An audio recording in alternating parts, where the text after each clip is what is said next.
তো হাই বন্ধুরা, আজকের হ্যাপি নিউ ইয়ার সবাইকে। এটা আমার বর। এখন আমি একটা জিনিস পরছি, চলো তোমাদেরকে দেখাচ্ছি। এই হচ্ছে নতুন বছরে আমি একটা জিনিস কিনেছিলাম সেনকো থেকে, এটাই পরছি আজকে নতুন বছরে। এখন আমার বর পরিয়ে দিচ্ছে, যে চলো দেখা যাক। এই এখন আমার বর পড়াচ্ছে, পড়াতে গিয়ে ও তালঘাম বেরিয়ে যাচ্ছে, লাগছে বাবারে। এই আমাদের পিছনে নেয়া পাগলি আমাগো দাঁড়া না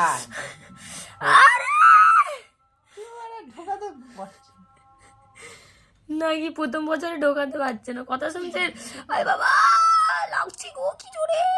কিছু করার নেই। তো ফাইনালি পরে নিলাম দুই কানে, ভালো লাগছে মোটামুটি। এই এক পাগলি, এই এক পাগল, যুদ্ধ করে পড়ি। কেমন লাগছে জানিও। And once again happy new year সবাই, সবার এই বছরটা যেন ভালো হোক। টাটা, বাই বাই।